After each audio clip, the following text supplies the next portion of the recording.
Next आज हमें पढ़ना है शील्डिंग इफेक्ट। प्रीवियस लेक्चर में हमने एटॉमिक रेडियस के बारे में पढ़ा था कि एटॉमिक रेडियस क्या है। उसमें हमने कहा कि हमने देखा एटॉमिक रेडियस क्या है कि जो एटम और न्यूक्लियस दो एटम्स हैं, बेसिकली बॉन्डेड एटम्स हैं, और उनके न्यूक्लियाई के दरमियान हम डिस्टेंस को मेजर करें और उस डिस्टेंस का हम हाफ कर दें तो वो हमारे पास एक एटम का क्या बन जाता है, रेडियस बन जाता है। Today we are going to study about shielding effect. Shielding effect क्या है, इसकी डेफिनेशन बताने से पहले मैं आपको इसका कॉन्टेक्सचुअल मीनिंग बता देती हूँ कि मीनिंग क्या है। शील्ड वर्ड निकला है शील्ड करने से। शील्ड का मतलब होता है प्रोटेक्ट करना, महफूज करना। ठीक, जैसे हम कहते हैं कि हमारे पास जब वर्ड्स होती हैं तो वर्ड्स में वो लोहे का एक जो तलवार यूज करते हैं, तो उस तरह वो लोहे की एक शील्ड यूज करते हैं जो अपने आगे रखते हैं, जिससे क्या होता है कि जो भी अगर कोई भी उनका ओपोनेंट है तो वो जब उनके ऊपर अटैक करेगा, जब उनको उनके ऊपर तीर मारेगा तो वो उन्होंने आगे शील्ड रखा होगा तो वो तीर क्रॉस होकर चला जाएगा। ठीक है, वो तीर उनको नहीं लगेगा। तो वो शील्ड कर रहा है ना, उनको क्या कर रहे हैं, वो शील्ड कर रहा है, मतलब प्रोटेक्ट कर रहा है। किससे प्रोटेक्ट कर रहा है, किससे प्रोटेक्ट कर रहा है, शील्ड से। ठीक है, तो शील्डिंग इफेक्ट बेसिकली वर्ड ही निकला है प्रोटेक्ट करने से। अब आपके सामने यहाँ पर मैंने इसकी डेफिनेशन आपको समझाती हूँ एग्जांपल देके। आपके सामने यहाँ पर मैंने दो एटम्स बनाए हैं। एक एटम यहाँ पे मैंने सोडियम का बनाया है, sodium 11, 1s2, 2s2, 2p6, 3s1।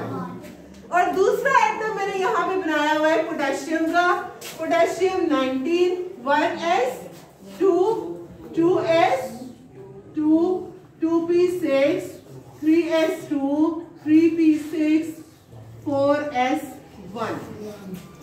ठीक, अब यहाँ पर हम देखें तो हमारे पास न्यूक्लियस है, उसके पास उसके अलावा कितने शेल्स हैं, 1 2 3। इस एटम में हम देखें तो न्यूक्लियस है और इलेक्ट्रॉन के कितने शेल्स हैं, 4। ठीक है, अब यहाँ पर हम देखें तो न्यूक्लियस और इलेक्ट्रॉन के दरमियान डिस्टेंस जो है वो इतना सा है, न्यूक्लियस और वैलेंस शेल के दरमियान। ठीक है, इतना डिस्टेंस है ना यहाँ तक।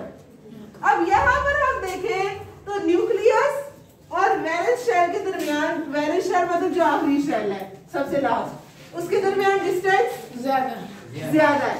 ठीक है, अब जब क्या होगा, न्यूक्लियस जो है इसके ऊपर चार्ज होता है पॉजिटिव, वैलेंस शेल में जो इलेक्ट्रॉन पाया जा रहा है उसके ऊपर चार्ज है नेगेटिव। अब आप दो मैग्नेट्स हैं, दोनों के ऑपोजिट पोल्स को करीब लेके आए, ज्यादा करीब लेके आएंगे तो वो एक दूसरे को जोर से अट्रैक्ट करेंगे। जो हम दोनों मैग्नेट्स को दूर लेते जाएंगे, अट्रैक्शन क्या होती जाएगी, कम होती जाएगी। सेम इस तरह से है कि यहाँ पर जो न्यूक्लियस है और आउटर मोस्ट शेल है, इनके दरमियान डिस्टेंस कम है, जिसकी वजह से न्यूक्लियस क्या करेगा, आउटर मोस्ट शेल के इलेक्ट्रॉन्स को अपनी तरफ अट्रैक्ट करेगा। यहाँ पर न्यूक्लियस और आउटर मोस्ट शेल के दरमियान डिस्टेंस ज्यादा है। यहाँ पर क्या होगा कि इसके मुकाबले में जो अट्रैक्शन होगी न्यूक्लियस और आउटर मोस्ट शेल के दरमियान वो क्या होगी। अब आप एक चीज नोट करें यहाँ पर और मुझे बताएं कि यहाँ पर जो वैलेंस शेल और जो न्यूक्लियस है इनके दरमियान कितने शेल्स हैं, 2। यहाँ पर वैलेंस शेल और न्यूक्लियस के दरमियान कितने शेल्स हैं, 3। डिस्टेंस न्यूक्लियस और वैलेंस शेल के दरमियान डिस्टेंस जो है ज्यादा हुआ है, तो किसकी वजह से हुआ है, शेल्स की वजह से।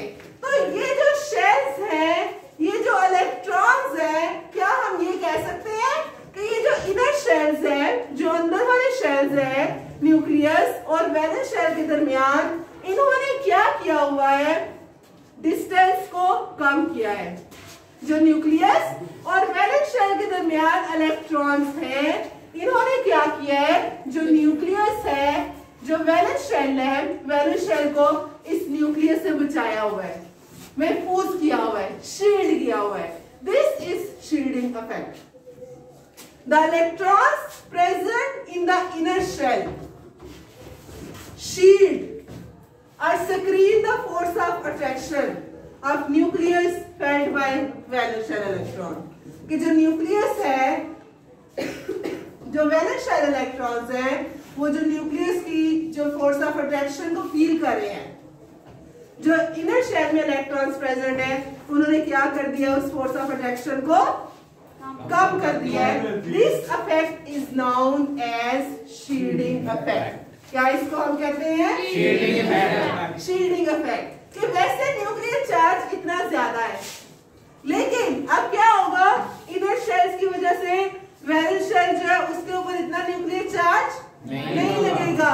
इफेक्टिव न्यूक्लियर चार्ज जो है वो कम हो जाएगा। ठीक है, इफेक्टिव न्यूक्लियर चार्ज मतलब जो न्यूक्लियर चार्ज इफेक्टिव है, जो इफेक्ट कर रहा है, जो वैलेंस शेल के इलेक्ट्रॉन्स को अट्रैक्ट कर रहा है अपनी तरफ, that is effective nuclear charge. तो वैलेंस शेल इलेक्ट्रॉन जब ज्यादा हो जाएंगे, उसकी वजह से हमारे पास इफेक्टिव न्यूक्लियर चार्ज कम हो जाएगा, जिसकी वजह से शील्डिंग इफेक्ट ज्यादा होगा। ठीक है, जो जो शेल्स बढ़ते जाएंगे, डिस्टेंस न्यूक्लियस और वैलेंस शेल के दरमियान कम ज्यादा होता जाएगा। जब डिस्टेंस ज्यादा होता जाएगा तो शील्डिंग इफेक्ट भी क्या होता जाएगा, ज्यादा होता जाएगा। ठीक है, यही हमारे पास शील्डिंग इफेक्ट होता है। अब आप मुझे बताएं जरा कि इस शेल से इलेक्ट्रॉन को मैंने रिमूव करवाना है, ये इस एटम से, सोडियम से, ये रिमूव करवाना ज्यादा आसान होगा या पोटेशियम से इलेक्ट्रॉन को रिमूव करवाना ज्यादा आसान होगा? Very good. क्यों जी? क्योंकि इसका जो डिस्टेंस है वो ज्यादा है।